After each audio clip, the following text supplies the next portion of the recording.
Hi there, I'm sitting here with the mother of the 2012 Women's FA Team Olympic bronze medalist Maya Lawrence. Ladies and gentlemen, I would like to introduce to you Sarah Patricia Lawrence. A round of applause. Great, great. Thank you, Welcome. It's the Christmas holiday season and we are sitting in front of the Christmas tree. So lovely. So lovely. Thank you. All right, so I just want to ask you a couple questions just about your title and your daughter's title and just to get to know you a little bit better. So our first question is this. I want to get right to it.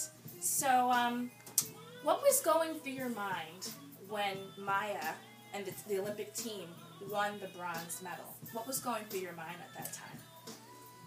Well, I'm trying to think. It's kind of hard to remember because we were all so very excited. Right. But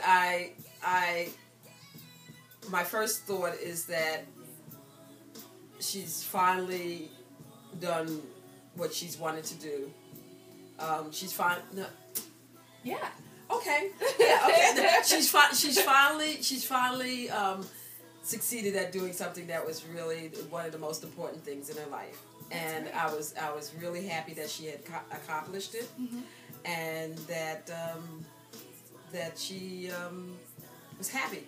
I knew exactly when it did happen. I said, "This is probably right now the happiest day of her life so far." So that was really important to me. Wow, that's really special. Really special. I wanted to ask, how long has Maya been fencing? She's been fencing since she's 15. Wow. She started at in Teaneck High School. She was introduced in her freshman year, but only stayed on the team for about a month because she was very involved with her academics, and she wanted to make sure that she can, handle the commitment to doing a sport. So she quit. And actually her coach called me up and said, well, I hope she comes back on the team, and you should try to encourage her to come back next year. So actually next year she decided on her own to go back, and she's been fencing ever since. Wow. Wow, great. Fencing is not one of the most popular sports in the United States, like football or basketball. Right. So did you ever expect Maya to make a career out of fencing? No. No, actually, I knew that she would do well at whatever she decided to do. She was always involved in music. She's been playing the flute since she was about 8 years old.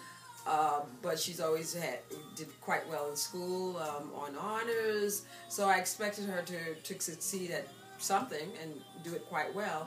I just didn't know it would be fencing. Right. She did as a young girl. She always played sports. She was in baseball since she was 5 years old.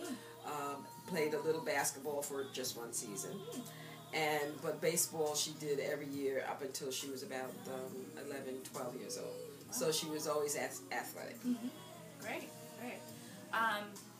So I hear that you decided to take on fencing and then become the coach of Maya's former fencing team, because she fenced at Teaneck High School. Now you're the coach of Teaneck High School. So what kind of inspired you to take on fencing and become the coach? Well, actually, I was one of those kind of mothers that was always around, and I went to all the meets, and one of the few mothers or fathers that did, only because, it usually was 4 o'clock, and the time, it wasn't something that was very visual, so it was a little more difficult to follow than basketball or something like that. So I usually was one of the few parents that was always around, away and at home. And then when she graduated, just before she graduated, the team needed a new coach. Yeah. So evidently the girls went downstairs to the athletic director, and they approached the athletic director and said, "Well, we want a new coach. We need a coach. How about Mrs. Lawrence?" And that's how I became coach. Wow. And then I had to think about it for a little while. He said, "Well, just think about it. It's hard to find fencing coaches." And I said, well, I don't know how much I know about it. I just know a few of the rules. So I contacted her coach, my daughter's private coach, and he said, I could teach you whatever you need to do for high school in a few months, just enough, and we'll just always keep ahead of what's going on.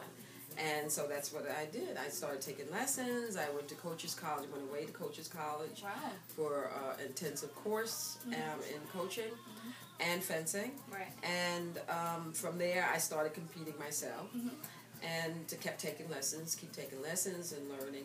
And so now I'm the coach at the high school. Now we started out with a team of about 8 girls, and now we have close to 40. Wow. And that's been pretty much that way for the past 10 years. Yeah. And how does Maya feel now that you've taken on the position of being the coach at Teaneck High School? Well, she actually, I really don't know. I never really did ask her. Okay. She's a supporter, and she encourages me. Right. We talk a lot, mainly a lot more emotional input in terms of things like that. When I'm fencing, she coaches me, and then when she's fencing, I will do my motherly coaching, not my professional coaching. Right. And so it's worked out quite well. Well, that's great to hear. You've actually inspired me to take on fencing. As an actor, now I'm going to start fencing and put that on my resume. You helped me a couple of weeks ago when I had a fencing scene in a play that I did recently, and it just came in handy that my cousin is a fencer and the coach of the fencing team at the Teaneck High School. So that's great. So now I'm going to put fencing on my resume after I take a couple of lessons. Do you think I'll be good? Oh, yes. Okay, good. Do you think I'll be like épée or sabre or foil? Probably I'm thinking foil. Okay. Okay. Whatever you say, Coach. All right. So, congratulations to you and your family, and happy holidays, and thank you for coming out. And thank all of you for tuning in. Okay, and happy holidays. Bye.